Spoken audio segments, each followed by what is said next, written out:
Assalamualaikum warahmatullahi wabarakatuh. Bertemu kembali dengan saya, Fathail Akbar.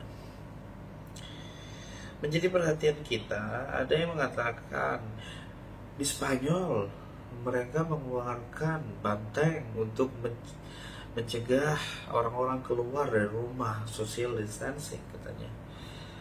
Oh, lebih parah di Rusia. Di Rusia mengeluarkan 300 harimau, 300 singa untuk mencegah orang keluar. Lalu di Indonesia bagaimana? Melepaskan narapidana. Benar atau tidak kebijakan tersebut? Benar atau tidak lelucon tersebut? Kita akan bahas dan kaji bersama.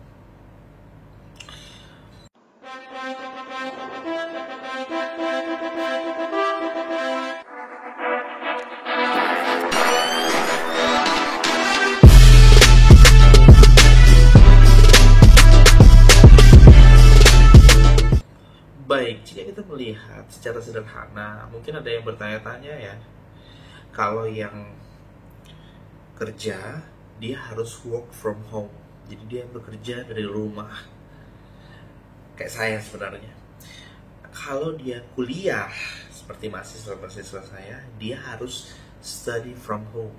Bahkan anak saya masih TKA harus study from home. Lalu apakah narapidana itu prison from home? Gari!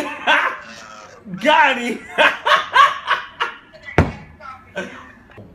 Kita akan kaji secara mendalam. Apakah itu adalah kebijakan yang benar atau salah? Apakah itu kebijakan yang tepat atau tidak? Tidak sesederhana itu kita menjawab. Ya, kalau misalkan sederhana sekali kita menjawab, bubarkan saja fakultas hukum. Ya. Atau kalau Anda masih menyaksikan video ini, mungkin perlu dibubarkan. Oke, kita akan coba. Kita akan coba kaji secara mendalam. Saya akan coba jelaskan secara sederhana terlebih dahulu rasionalitas sistem pemasyarakatan kita. Dalam konsep pemidanaan di Indonesia, kita memiliki sanksi pidana di dalam KUHP. Sebelum kita merdeka pun sudah punya. Ketika kita merdeka, kita mengakomodir dan tetap mengakui konsep tersebut. Jadi kita tetap mengakui konsep penjara. Yang kita perhatikan adalah apakah betul kita hanya akan memenjara. Itu adalah konsep retributif. Kita hanya membalas. Oh, dia mencuri, penjara. Dia merampok, penjara. Dia membunuh, penjara. Hanya seperti itu. Itu kalau retributif. Tetapi kemudian di tahun 95, dengan perjuangan tahun-tahun sebelumnya, tahun 95 kita berhasil punya Undang-Undang 12 tahun 95 tentang sistem pemasyarakatan. Luar biasa kompleksnya sistem pemasyarakatan, definisi dan lain sebagainya. Saya akan menjelaskan sistem pemasyarakatan intinya adalah kalau seseorang ditempatkan di lembaga pemasyarakatan, tujuan kita adalah agar dia mudah masuk kembali ke masyarakat. Nah, ini kan sederhananya seperti itu. Jadi pemasyarakatan adalah bagaimana seseorang itu yang sakit itu tadi, yang dia sudah dijatakan sebagai seorang terpidana, jadi narapidana, kita obati agar dia bisa kembali lagi ke masyarakat dengan lebih mudah saja. Jadi perubahan paradigma dari retributif menjadi rehabilitatif untuk mengobati, menyembuhkan dan lain sebagainya. Dengan konsep sistem pemasyarakatan kemudian lahirlah berbagai hak-hak narapidana yang kemudian hak-hak tersebut inline dengan proses rehabilitasi tadi. Banyak sekali hak, terutama yang paling sering didiskusikan hak remisi. Bagaimana si koruptor tadi bisa dapat remisi dan lain sebagainya. Kita akan sulit untuk mendiskusikan seluruh hak narapidana. Kita akan fokus dua hak utama, hak asimilasi dan hak integrasi. Karena dua hak ini adalah yang dimana menjadi poin penting kebijakan Kemenkumham di masa COVID-19 ini. Pertanyaan mendasar kemudian adalah, apa sih hak asimilasi? Hak asimilasi adalah hak yang dapat diberikan kepada narapidana dengan cara apa? Jadi dia dapat memperoleh pembinaan di luar lapas, di mana proses tersebut adalah tujuannya untuk membaurkan dia dengan masyarakat. Contoh asimilasi paling sederhana. Jadi dia akan bekerja, dia bisa jadi melakukan voluntary work, atau dia juga bisa terlibat dalam suatu badan pembinaan dan lain sebagainya. Banyak program asimilasi. Contoh program asimilasi yang mungkin teman-teman pernah lihat adalah Antasari Ashar. Antasari Ashar, mantan ketua KPK yang pernah didakwa dan dipidana berdasarkan pembunuhan berencana. Ya, walaupun masih kontroversial, cuma saya sampaikan karena sudah berkekuatan hukum tetap. Pada kasus tersebut, Antasari Ashar setelah memperoleh setengah masa pidananya, dia dapat keluar. Dan dia bekerja di kantor notaris saat itu. Itu adalah program asimilasinya agar dia mengetahui. Cara membaurkannya apa? Dia diberikan pekerjaan agar dia tahu, oh ini ketika dia keluar dia akan bekerja seperti ini dan lain sebagainya. Salah satunya contoh Antasari Ashar karena dia sarjana hukum, ya teman-teman kalau yang menonton sarjana hukum nanti kalau ya jangan sampai di penjara. Nah itu adalah program asimilasi, bisa jadi dia bekerja di kantor LBH dan lain sebagainya, apapun itu. Kenapa saya katakan prison from home? Karena dalam kondisi COVID ini, Kemenkumham mengatakan asimilasinya adalah mereka pembinaan lebih lanjut di rumah. Oke, itu satu. Itu asimilasi. Nanti kita akan jelaskan kebijakan Kemenkumham. Lalu integrasi. Integrasi itu ada 3. Pembebasan bersyarat, hak cuti tertentu. Ya, kita tidak usah fokus cuti-cuti tersebut karena itu adalah hak-hak yang insidental dan dia tergantung pada kebutuhannya. Kita fokus pembebasan bersyarat.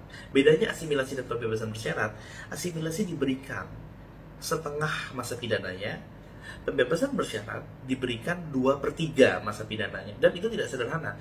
Di kuliah penitentiary atau hukum pelaksanaan pidana, saya selalu bertanya gini, ada seseorang dipidana 15 tahun. Sebelum dipidana 15 tahun dia sudah ditahan misalkan 90 hari. Berapa lama lagi dia keluar? Tidak sederhana menjawab hal tersebut. Ini bukan simple math. Anak-anak matematika yang IPK-nya 4,0, 4,5 tidak akan bisa menjawab ini dengan mudah. Kenapa? Karena dia butuh banyak rumus. Ada rumus remisi, ada rumus asimilasi, ada rumus pembebasan bersyarat. Banyak konsepnya. Jadi tidak sederhana kita menjawab. Intinya, setengah masa pidana tadi adalah dia ketika juga dihitung dengan remisi yang telah dia dapatkan dan hak-hak lain yang dia pernah peroleh. Kalau kita bicara remisi panjang lagi, intinya dia setengah, kalau asimilasi 2/3 kalau pembebasan bersyarat. Bedanya asimilasi adalah dia masih diawasi, dibina, dan asimilasi sangat mungkin dicabut. Sama dengan pembebasan bersyarat. Ketika contoh di Palembang, saya sebut, atau di beberapa daerah lainnya ada yang diberikan asimilasi kemudian dia melakukan tindak pidana lain, asimilasinya tentu dicabut, dia harus kembali ke penjara menjalani setengah lagi sisanya, dan dia harus diadili dengan tindak pidana yang dia baru lakukan tadi dengan tambahan pemidanaan. Jadi sebenarnya tidak dikatakan dia sepenuhnya bebas. Jadi semua yang dilakukan oleh Kemenkumham sebenarnya begini, oh kok besar sekali jumlahnya? Sebenarnya itu adalah jumlah. Jadi kebijakan Kemenkumham adalah mempercepat. Jadi kalau misalkan kita dengar yang diberikan oleh Kemenkumham adalah sekitar 13.430. Kalau ini saya catat dalam 1 April ya. 1 April dikeluarkan 13.430 warga binaan se-Indonesia, di mana sekitar 9.000 mendapatkan asimilasi, sekitar 4.000 dia mendapatkan integrasi, pembebasan bersyarat. Yang menjadi pertanyaan adalah mereka seharusnya menerima, jadi kan biasanya dirapel per bulan atau per 2 minggu ya, anggaplah per bulan. Jadi biasanya mereka nanti, bulan April yang keluar 2.000, bulan Mei yang keluar 1.000, bulan Juni sekitar segitu. Jadi mereka sudah menghitung sampai 31 Desember dihitung 13.000. Cuma dengan kebijakan Kemenkumham diskresinya dipermudah. Jadi tidak usah menunggu Desember, mereka langsung dikeluarkan saja. Ini kebijakan Kemenkumham diskresi berdasarkan kondisi COVID-19. Ini satu hal. Yang kedua adalah selain dia mempercepat proses asimilasi yang tadinya harus dilihat syarat-syaratnya, dia harus melakukan aplikasi, dipermudah oleh Kemenkumham, langsung diberikan asimilasi saja di pembinaan lebih lanjut di rumah. Jadi sebenarnya kebijakan ini adalah suatu kebijakan yang ada peraturannya. Jadi dasarnya bisa kita lihat di PP 3199, 3299, bahwa mereka dapat diberikan. Ya, jadi ini sebenarnya sederhananya mereka tetap dapat memperoleh hak itu. Cuma apakah perlu dipercepat? Sebenarnya menjadi diskusi. Bagaimana dengan kebijakan sudah tidak perlu ada kunjungan sama sekali? Mereka kan sudah self-isolation. Sebenarnya tidak sesemudah itu. Uh, saya pernah terlibat dalam persidangan akhir-akhir ini. Dalam persidangan itu saya juga tidak mau menjadi ahli, walaupun saya menjadi ahli dalam penyidikannya, tapi saya tidak mau menjadi ahli di penuntutannya karena harus datang ke pengadilan. Padahal itu sudah sekitar akhir Maret. Jadi saya tidak menolak. Ternyata penolakan saya itu didukung juga oleh Kalapas. Saat itu adalah tahanan. Tahanan itu seharusnya ditempatkan di rutan atau di lapas. Nah, cuma banyak juga tahanan yang ditetapkan di lapas. Banyak sekali dalam praktik. Tahanan tersebut ditaruh di lapas. Dalam persidangan pidana tidak boleh in absentia kalau dia perkara umum. Dia tidak boleh in absentia. Jadi terdakwa harus datang ke pengadilan. Bagaimana terdakwa datang ke pengadilan di mana kita sedang masa self isolation, bahkan DIY juga sekarang saat video ini dibuat sudah sekitar 61 positif dengan banyak sekali PDP dan ODP. Kalau dia keluar memberikan kesaksian, kemudian dia kembali, bagaimana? Akhirnya dibuatlah mekanisme online. Oke, dibuat mekanisme online. Tapi apakah sesederhana itu? Apakah tidak mungkin misalkan polisi dan lain sebagainya datang untuk bertanya terhadap tahanan-tahanan tersebut untuk membuat BAP? Karena dia ditahan. Tahanan itu ada masa batas waktu tahanannya, penyidikan 60 hari, penuntutan 50 hari, dan lain sebagainya. Itu sudah dengan perpanjangan. Mereka harus bekerja ekstra keras. Sehingga kalau kita menyetop proses peradilan ini, di mana setiap orang masih punya tahanan, sangat riskan. Kita sekedar menutup masa kunjungan tidak sesederhana itu. Jadi saya rasa, saya tidak bisa mengatakan kebijakan Kemenkumham itu tepat, tapi saya tidak bisa mengatakan bahwa itu kebijakan yang totally wrong gitu, karena dia bisa jadi memang masih ada kemungkinan hilir mudik napi atau tahanan menjadi carrier virus. Dia mengurangi konsep itu karena kita overcrowded secara nasional itu sudah 2 atau 3 kali kapasitas. Bahkan kalau kita melihat dua lapas di lapas Kerobokan Bali itu sudah 5 kali over kapasitas. Kalau tidak dilakukan kebijakan-kebijakan seperti ini, mereka sangat melanggar PSBB. Walaupun Bali belum PSBB, tapi di lapas-lapas di Jakarta, contoh kasus Makobrimob lah, kita lihat bagaimana mereka bisa melakukan pelaporan karena over kapasitas. Ya. Lalu bagaimana ketika misalkan kita mengatakan kebijakan pembebasan napi korupsi? Begini, saya tadi mendapat WA dari seorang yang sedang di penjara, koruptor karena korupsi. Dia gini, abang, katanya, saya ini sebenarnya 5 bulan lagi sudah akan keluar. Tetapi saya berharap bisa keluar lebih cepat. Ternyata pemerintah tidak setuju. Padahal saya ini tidak korupsi, katanya. Kalau saya rasa napi korupsi, narkotika, dan lain sebagainya. Contoh Lapas Pakem Yogyakarta, kita baru melakukan kunjungan ke sana. Lapas Pakem Yogyakarta tidak mengalami overkapasitas. Jadi menurut saya untuk kasus narkotika di Pakem tersebut tidak perlu ada pengeluaran, karena dia sudah self isolation, sudah cukup bagus, tertata dan lain. Kalau perlu dibuat permisahan saja, tahanan bisa dipisah dengan narapidana, sehingga kalau dia sebagai yang masih hilir mudik, dia harus menggunakan SOP COVID dan lain sebagainya, masih dimungkinkan. Karena juga kalau berdasarkan PP 99 2012, korupsi, narkotika, terorisme itu dibedakan dan dia diberikan kekhususan agar menjadi lebih baik, agar menjadi tertata dan lain sebagainya. Jadi saya rasa agar lebih memberikan social deterrence atau efek jerah sosial kepada masyarakat untuk tidak melakukan perbuatan-perbuatan tersebut. Ya, ini satu hal.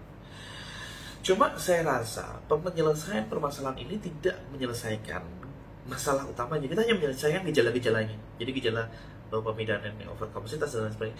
Permasalahan utamanya adalah di hulu, masalah formulasi kebijakannya. Kita terlalu prison oriented, jadi terlalu menekankan pemidanaan penjara.